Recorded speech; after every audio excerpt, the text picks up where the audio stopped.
दोस्तों नमस्कार। स्वागत है आपका एक बार फिर श्रुति कोश पे। और हम आज एक और टॉपिक ले रहे हैं, पॉलिटी का ही एक पार्ट और ले रहे हैं।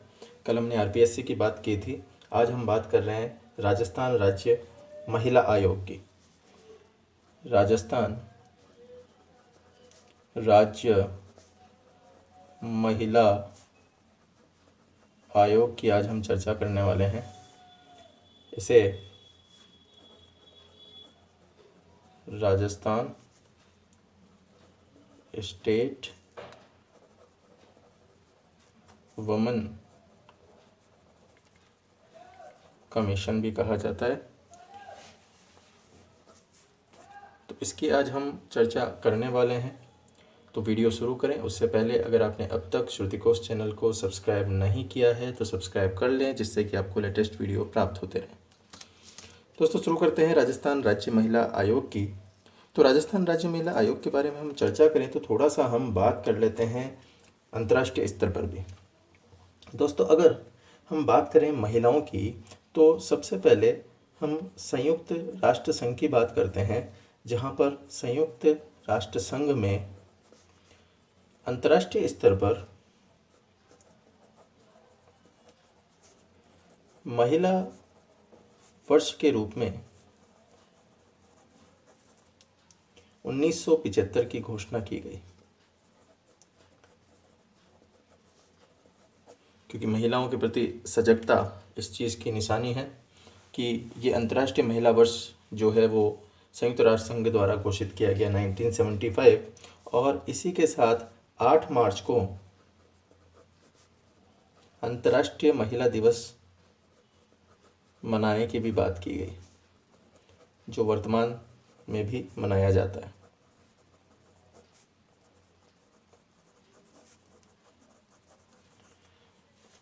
और इसी की कड़ी में महिलाओं के सशक्तिकरण के लिए, महिलाओं के सशक्तिकरण के लिए संयुक्त राष्ट्र संघ के द्वारा महिला दशक के रूप में 1976 टू 85 की घोषणा की गई।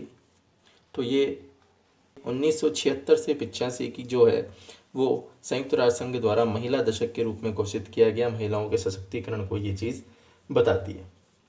बात करें हम राजस्थान के अंदर राज्य महिला आयोग की, तो राजस्थान के जैसे ही भारतीय स्तर पे भी राष्ट्रीय महिला आयोग है, इसी तरह से राजस्थान के अंदर प्रत्येक राज्य के अंदर महिला आयोग जो है वो विंग बनाई जाती है, जो कि महिलाओं की स्थिति को सुदृढ़ करने के लिए, उनकी आने वाली समस्याओं को दूर करने के लिए ये आयोग जो है, कमीशन जो है वो बनाया जाता है। अगर राजस्थान में ही बात करें तो राजस्थान में अगर गठन की बात की जाए कि इसका गठन कब हुआ, तो राजस्थान के अंदर राज्य विधानसभा द्वारा पारित राजस्थान राज्य महिला आयोग अधिनियम 1999 की धारा 3 के अंतर्गत इसका गठन किया गया। और यह गठन किया गया 15 मई 1999 को। 15 मई 1999 को इसका गठन किया गया। अगर बात करें हम इसकी संरचना की, तो आयोग की अगर संरचना की बात की जाए तो संरचना के रूप में हम देखते हैं ये राज्य महिला आयोग अधिनियम 1999 की धारा 3(2) के अनुसार इसकी जो संरचना है उसमें एक अध्यक्ष और सदस्य सचिव सहित 4 सदस्य होते हैं। इन सदस्यों में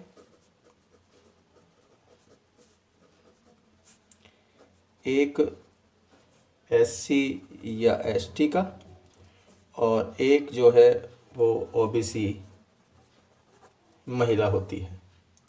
यानी आयोग के अधिनियम की जो धारा 3(2) है उसके अनुसार आयोग में एक अध्यक्ष होगा और सदस्य सचिव सहित 4 सदस्य होंगे। सदस्यों में से एक अनुसूचित जाति का या अनुसूचित जनजाति का और एक जो है अन्य पिछड़ी जाति की महिला का प्रावधान जो है वो किया गया है। और इस आयोग के अगर मुख्यालय की बात की जाए तो मुख्यालय है इसका जयपुर में। जयपुर में इसका मुख्यालय है। बात करें इसके उद्देश्यों की कि आखिर इसका गठन क्यों किया गया, तो राजस्थान राज्य में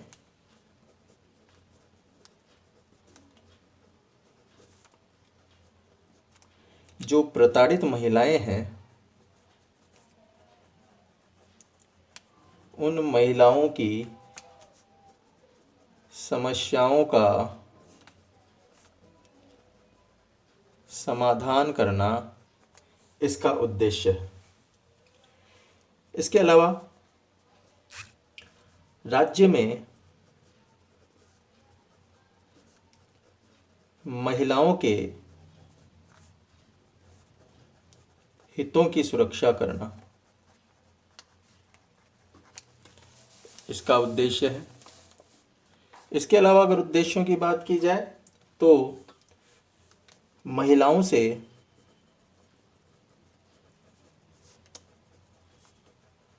संबंधित लागू जो कानून है उस कानून का पुनर्अध्ययन और महिलाओं को न्याय दिलाने के लिए सरकार से संशोधन बनाने के लिए प्रार्थना करना इसका उद्देश्य है।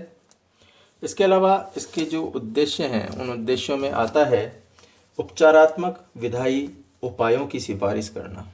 जो महिलाओं के लिए उपचारात्मक उपाय है, उपचारात्मक विधायी उपायों की सिफारिश करना। और राजस्थान सरकार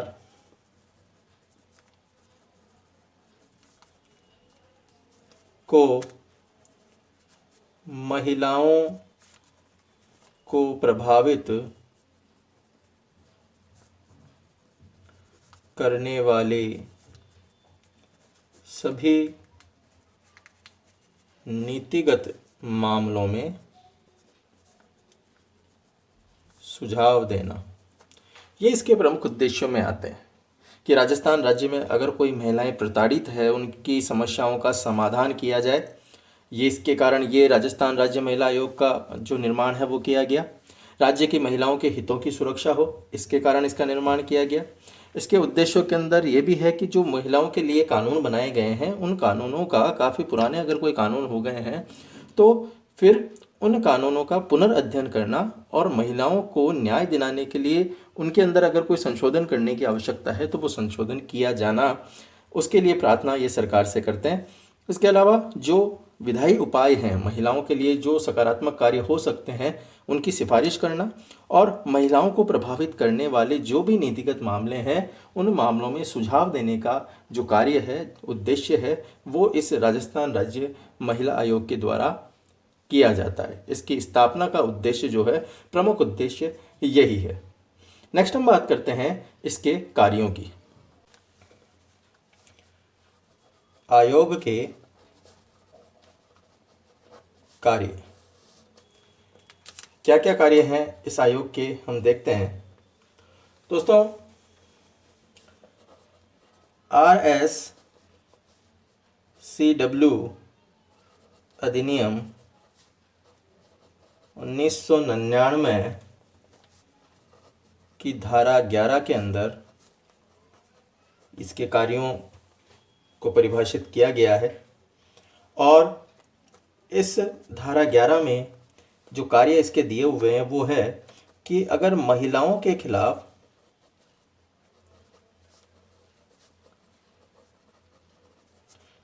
कोई भी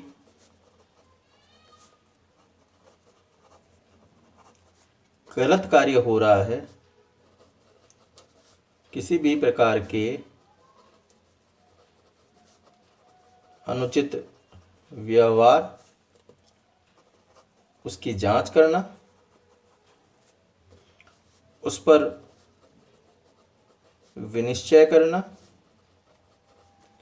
और इस मामले में की जाने वाली कार्रवाइयों से सरकार को अवगत कराना या कार्यवाही के लिए सिफारिश करना।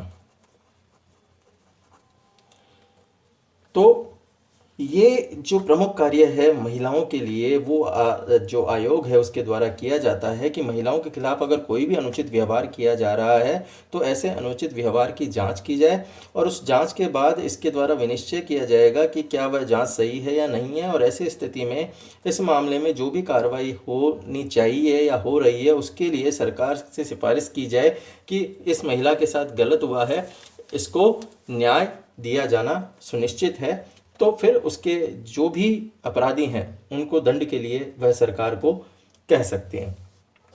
इसके अलावा राज्य लोक सेवाओं में भेदभाव रोकना, राज्य की जो सेवाएं हैं उन सेवाओं में भेदभाव को रोकने का भी जो कार्य है वो इसके द्वारा किया जाता है। नेक्स्ट, महिलाओं के हितों का संरक्षण करना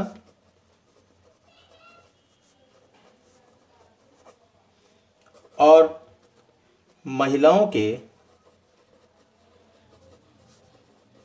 लिए जो कानून विद्यमान हैं उन कानूनों की समीक्षा करना, ये भी इसका महत्वपूर्ण कार्य है। यानी राज्य लोक सेवा आयोग के अंदर राज्य उपक्रम में महिलाओं के विरुद्ध किसी भी प्रकार के भेदभाव को रोकने का कार्य। अगर आयोग की दृष्टि में किसी भी लोक सेवक ने महिलाओं के हितों का संरक्षण करने में उपेक्षा की है या उदासीनता बरती है तो फिर उसके विरुद्ध अनुशासनात्मक कार्यवाही के लिए सरकार से सिफारिश करना और महिलाओं से संबंधित विद्यमान कानूनों की समीक्षा करना, महिलाओं को समुचित न्याय दिलाना। इस दृष्टि से अगर उनमें कोई संशोधन किया जाना भी आवश्यक हो तो ऐसे संशोधन किए जाने के जो कार्य हैं वो आयोग के द्वारा किए जाएंगे। नेक्स्ट हम बात कर लेते हैं राज्य महिला आयोग के अध्यक्षों के। राज्य महिला आयोग की अध्यक्ष, इसको हम इस रूप में बता देते हैं: क्रम संख्या, अध्यक्ष और पदावधि।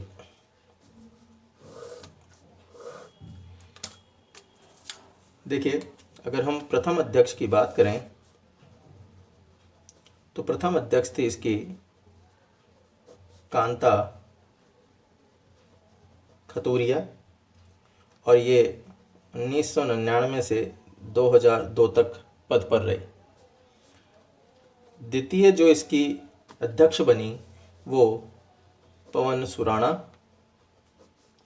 और ये 2003 से 2006 तक अपने पद पर रही। तृतीय हैं तारा भंडारी, और तारा भंडारी का कार्यकाल 2006 से 2009 तक। चतुर्थ जो थी वो थी लाड कुमारी जैन, और ये 2011 से 2014 तक अपने पद पे रही। पंचम यानी 5वें नंबर पे सुमन शर्मा, और ये सुमन शर्मा जो हैं वो 2015 के अंदर इन्होंने पद संभाला था, 2018 तक रही, और उसके बाद से अभी तक इस पद पर किसी का भी नियुक्ति किसी की भी अभी तक नहीं हुई है, इसलिए आखिरी सुमन शर्मा ही अभी तक हैं, इनके बाद किसी की नियुक्ति नहीं हुई है। और सुमन शर्मा के साथ साथ अगर हम सदस्यों की बात करें तो जो सदस्य थे सुमन शर्मा के साथ, उनमें सुषमा कुमावत, अरुणा मीणा और रीता भार्गव, ये इनके सदस्य थे। वर्तमान में अगर सदस्य सचिव की बात की जाए तो सदस्य सचिव हैं इसके श्रीमती अल्पा चौधरी, ये इसकी सदस्य सचिव वर्तमान में हैं। यहीं पे हम राष्ट्रीय महिला आयोग की अध्यक्ष के भी बारे में बात कर लेते हैं। वर्तमान में राष्ट्रीय महिला आयोग की अध्यक्ष जो हैं वो अध्यक्ष हैं रेखा शर्मा। ये 2018 से अपने पद पर बनी हुई है। तो ये राष्ट्रीय महिला आयोग की अध्यक्ष हैं रेखा शर्मा। नेक्स्ट हम आयोग की शक्तियों की अगर बात करें तो इसे शक्तियां मिली हुई है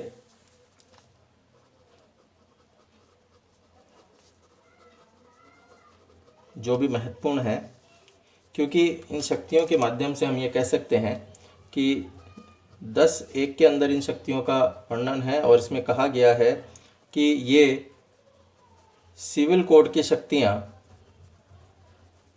इसे प्राप्त हो जाती है, जिसमें 10(1) ए कहता है कि किसी भी गवाह को बुलवाने और उसकी उपस्थिति सुनिश्चित करना व पड़ताल करना, इसकी शक्ति से प्राप्त है। बी ये कहता है कि किसी भी दस्तावेज की खोज व उसकी प्रस्तुति के लिए पाबंद किया जा सकता है। सी ये कहता है कि हलफनामों पर इसके द्वारा साक्ष्य प्राप्त किया जा सकता है। डी ये कहता है कि किसी भी सार्वजनिक रिकॉर्ड या उसकी प्रतिलिपि का सार्वजनिक कार्यालय से अधिग्रहण किया जा सकता है। और ई ये कहता है कि गवाहों की पड़ताल के लिए सम्मन जारी किया जा सकता है। ये सारी जो शक्तियां हैं वो भी आयोग को प्राप्त हैं। तो ये देखा दोस्तों हमने राज्य महिला आयोग, जिसके अंदर हमने उसके गठन से लेकर उसके कार्यों से लेकर उसकी शक्तियों और उसके अध्यक्षों की हमने बात की। तो आशा है आपको वीडियो पसंद आया होगा। तो इस वीडियो में इतना ही। अगले वीडियो में फिर नए टॉपिक के साथ मैं आपके सामने उपस्थित होऊंगा। तब तक के लिए धन्यवाद। आपका दिन शुभ हो।